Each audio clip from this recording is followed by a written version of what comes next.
Hello good morning students. आज अभी हम लोग mensuration 8th class NCERT exercise 11.2 अभी हम लोग लेने वाले हैं। एक्सरसाइज 11.2 जो है this is based on some formulae अभी हम आपको बता दें। एक तो area of trapezium, area of trapezium अगर अभी हम लोग बताना, ट्रेपीजियम जो है इसके बारे में अभी हम लोग क्वाड्रिलैटरल्स में पढ़ चुके हैं।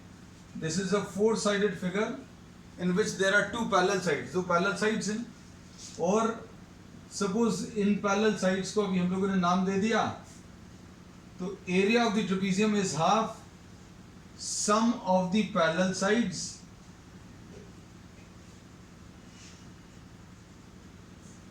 Into the distance between the parallel sides, distance between parallel sides। एक ये फॉर्मूला यूज होगा। सपोज इसको A बोल दिया, इसको B बोल दिया और इन दोनों के बीच में पैरेलल साइड्स के बीच में जो डिस्टेंस है उसको H बोला, तो ये क्या आ जाएगा half of A plus B into H, ये क्या आएगा। फिर उसके बाद दूसरा फॉर्मूला है रोम्बस का।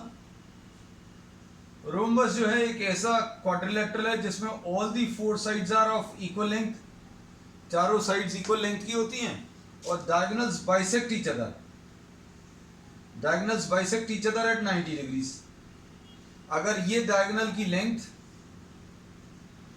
d1 है तो इतना हिस्सा d1/2 आएगा, ये वाला हिस्सा भी d1/2 आएगा। ये अगर d2 है, ये वाली लेंथ अगर d2 है, ध्यान से देखना, ये लेंथ अगर d2 है तो ये d2/2 आएगा और ये भी d2/2 आएगा। एक ट्राइंगल का एरिया निकाल लो, एक ट्राइंगल का एरिया, इसमें सपोज ये एक ट्राइंगल बना लिए, ये वाला, ये d2/2 है, ये d1/2 है, ठीक है। तो एरिया कितना आ जाएगा, half base into altitude, base d1/2, altitude d2/2। और ऐसे कितने ट्राइंगल्स हैं, 4 ट्राइंगल्स हैं, 1 2 3 और 4, ऐसा भी हम लोग कह सकते हैं। और इसमें ये 4 और 4 कैंसिल होगा तो half d1 d2।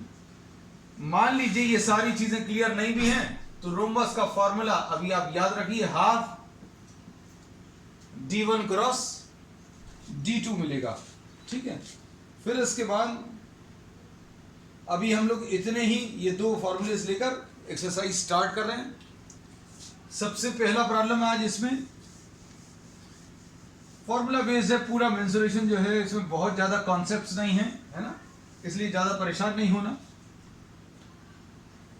Question number 1 देखो, the shape of the top of a table. Question number 1, the shape of a top of a table is a trapezium. Find its area when the parallel sides are 1 meter and 1.2 meters. 1 meter and 1.2 meters. And the perpendicular distance between them is 0.8. ऐसा कुछ दिया है। तो अब इसमें area of the trapezium is half sum of parallel sides. Formula लिखें सबसे पहले तो, सम ऑफ पैरेलल, ये पैरेलल लिखा है, पैरेलल साइड्स इनटू h, और h की वैल्यू इसमें कितनी है बेटा, 0.8 है, तो ये कितना आएगा, half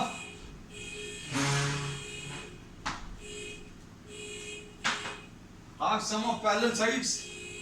sum of parallel sides इसमें अगर आप देखें तो ये 1 है और ये 1.2 है, सम ऑफ पैरेलल साइड्स मिल गया, into distance between the parallel sides, distance between the parallel side is 0.8। अब इसको आप सिंप्लीफाई कर लो, हाफ इनटू 2.2 इनटू 0.8, 1.1 आ जाएगा और इसका आंसर 88, और ये कितना 0.88 इसका आंसर आएगा। ठीक है, अब इसके बाद नेक्स्ट क्वेश्चन नंबर 2 देखो। क्वेश्चन नंबर 2 में the area of a trapezium is 34। अब इसमें एरिया दिया है,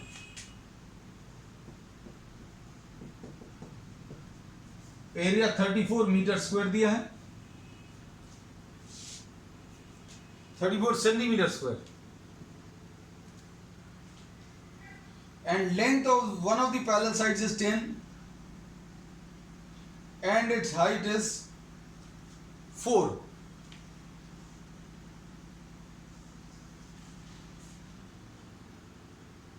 इसमें प्रॉब्लम में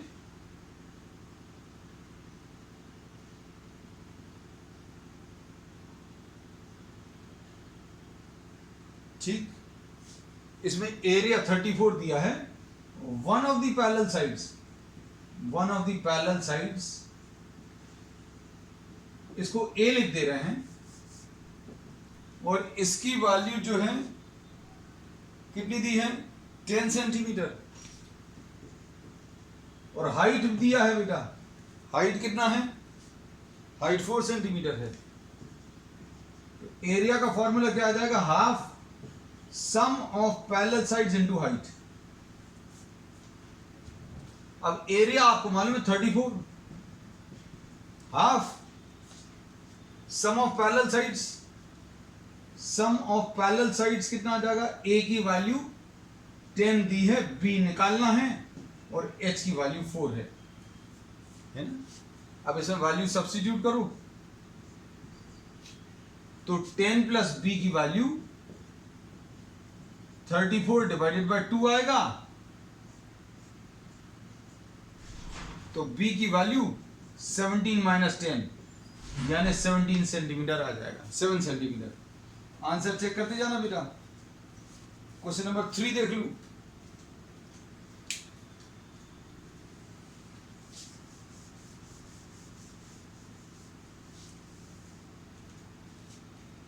क्वेश्चन नंबर 3 में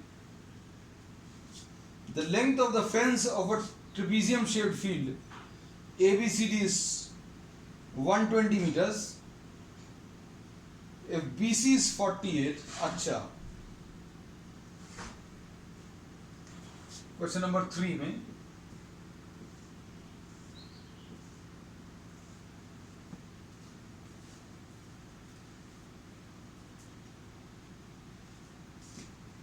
पेरीमीटर इस क्वेश्चन में दिया है 120, perimeter is given equal to 120, BC की वैल्यू 48 है,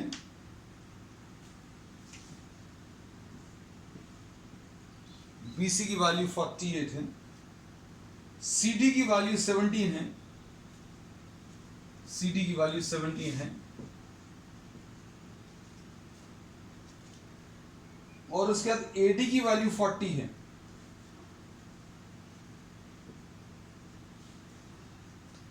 AD की वैल्यू 40 है और side AB is perpendicular, side AB is perpendicular to AD and BC। ठीक, अब देखो पेरीमीटर दिया है, पेरीमीटर कैसे मिलेगा बेटा, AB plus BC plus CD plus DA।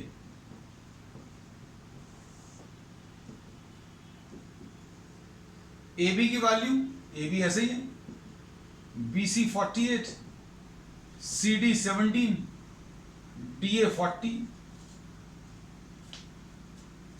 अब इसमें 120 is equal to AB plus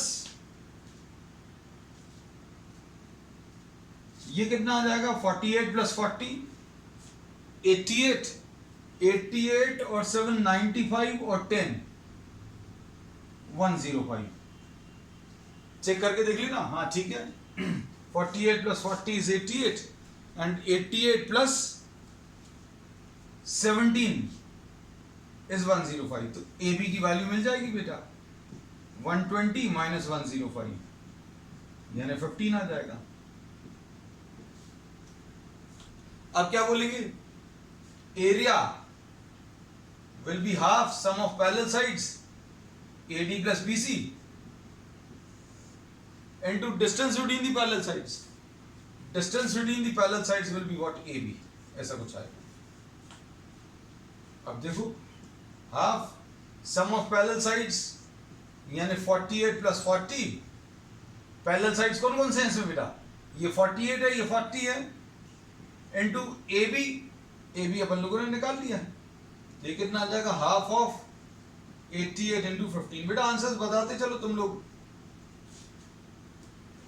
answers इसका कितना? 660 आ जाएगा।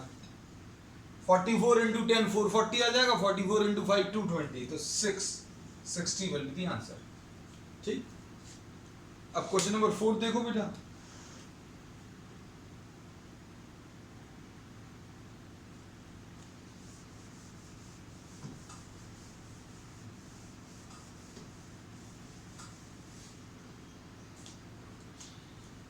क्वेश्चन नंबर 4 में देखो क्या दिया है।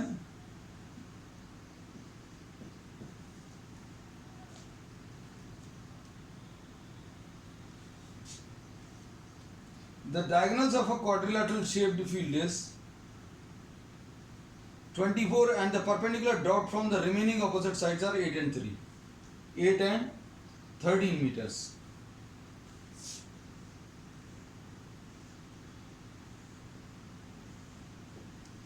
ये ऐसा कुछ दिया है, इसमें 24 मीटर्स दिया है। ठीक, एक डायगोनल दिया 24 मीटर्स और ये 4th क्वेश्चन में 8 and 13 यहां से परपेंडिकुलर ड्रॉप किया और यहां से इसके ऊपर परपेंडिकुलर ड्रॉप किया।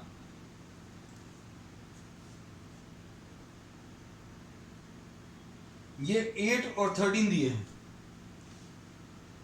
ये 8 मीटर, ये 13 मीटर। अब इसमें एरिया निकालना है।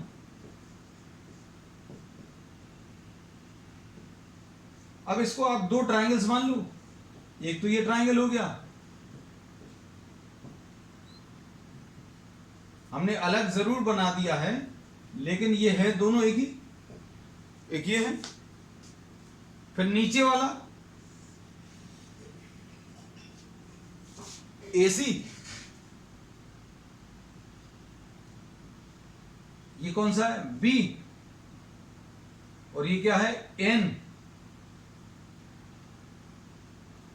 ये M था। अब इसमें देखो ये कितना दिया? 13, ये AC, ये डायगोनल 24 है।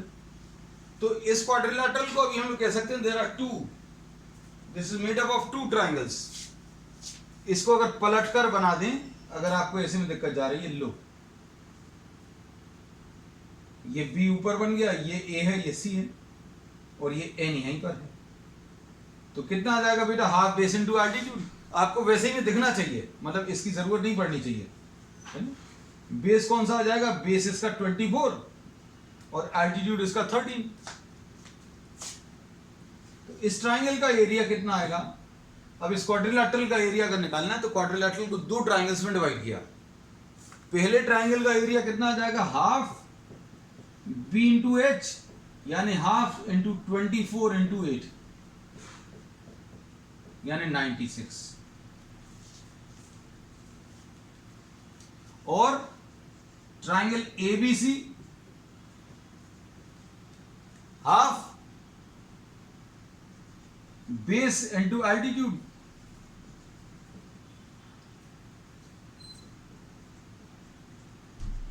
बेस इंटू एल्टीट्यूड 24 और ये कितना है? 13। ठीक है, तो अब ये कितना आ जाएगा? 130 प्लस 26, ये आ जाएगा 156 और 156 प्लस 96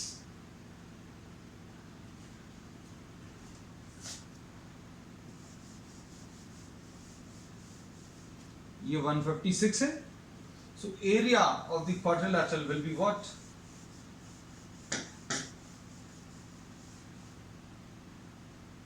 156 प्लस 96, 252 मीटर स्क्वायर। अब इसके बाद क्वेश्चन नंबर 5 देख लूं। क्वेश्चन बहुत इजी है बेटा, है ना। इसमें डायगोनल्स दिया है, रोम्बस दिया है, तो रोम्बस तो सबसे ज्यादा इजी है कैलकुलेशन में। रोम्बस में d1 कितना दिया है 7.5 और d2 12 है। Area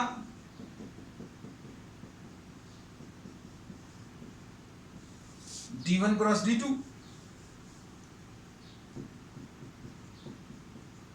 7.5 into 12। ठीक, अब इसके बाद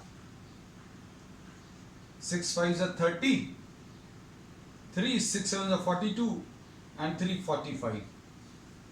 तो इसका जो आंसर आएगा वो 45 सेंटीमीटर स्क्वायर, है ना। तो क्वेश्चंस बहुत इजी है, सिंपल फॉर्मूला बेस्ड है ना।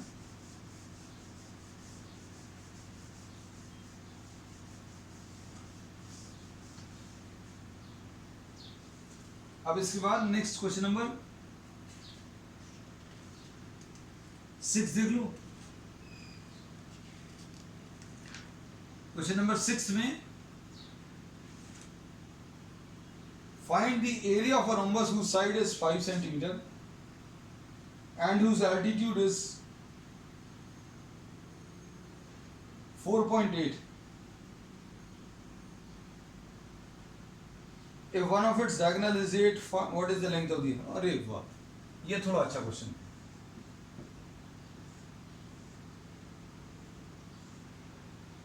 ये एक रोम्बस है और रोम्बस का जो साइड है वो 5 सेंटीमीटर है।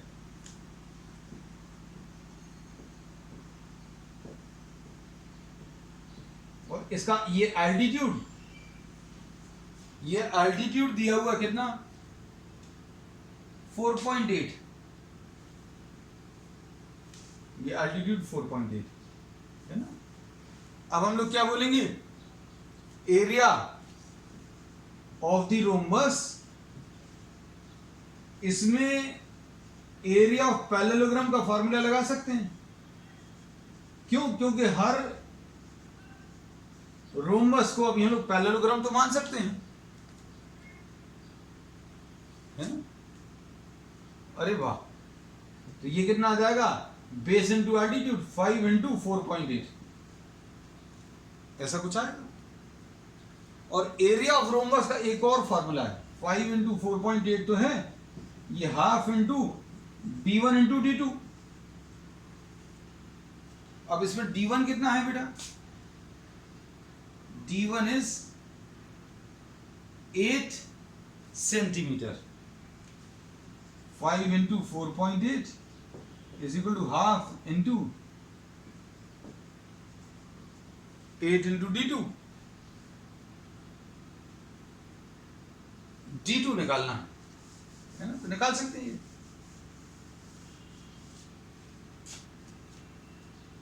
ओ वेरी गुड बेटा। अब इसमें d2 की वैल्यू कितनी आ जाएगी,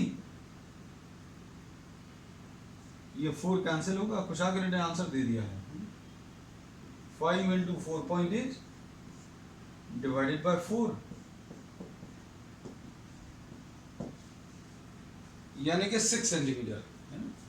और इसमें एक चीज और पूछी हुई है, एक और चीज क्या पूछा हुआ है, एरिया। एरिया 5 इंटू 4.8 अगर आप ये निकालोगे, 5 8 जा 40,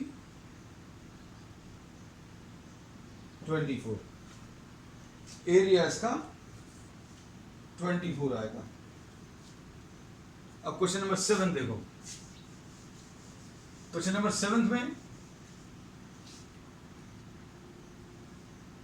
the floor of a building consists of 3000 tiles which are rhombus shaped. Find the total cost of a, इसमें एक तो चीज ये दिया है कि 3000 टाइल्स हैं, ठीक। फिर हर टाइल जो है एक रोम्बस शेप का है. Area of each tile will be half into D1 into D2, क्योंकि जो टाइल दिया है वो किस शेप का है, वो रोम्बस के शेप का है. ठीक, हाफ D1 कितना है बेटा, 45 इंटू 30, ऐसा कुछ आ जाएगा. Area of each tile, total area, her tile का एरिया पता चल गया और 3000 टाइल्स हैं तो टोटल एरिया कैसे मिलेगा, 3000 इंटू 45/100 इंटू 15/100, क्योंकि ये अभी हम लोग एरिया जो निकालेंगे किसमें, मीटर स्क्वायर में निकाल रहे हैं, है ना. क्यों मीटर स्क्वायर में निकाल रहे हैं, क्योंकि पर मीटर स्क्वायर 4 रुपीज खर्च हो रहा है. Per metre square the cost per metre square is 4 rupees. अब आप क्या करोगे,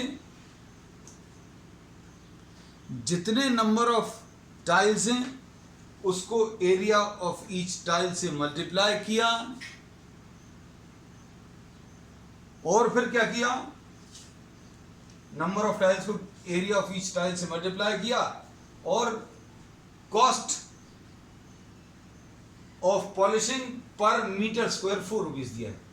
तो टोटल कॉस्ट कैसे मिलेगा बेटा, total cost will be total area into the rate, और टोटल एरिया कितना है बेटा इसका, टोटल एरिया इज, अभी हम लोगों ने एरिया बता दिया है कितना आया है बेटा, ये 3000 टाइल्स हैं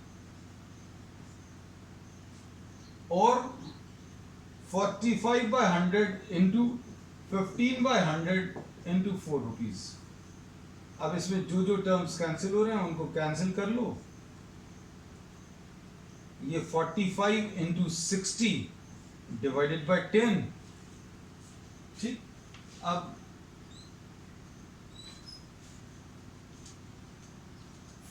इंटू 3 भी है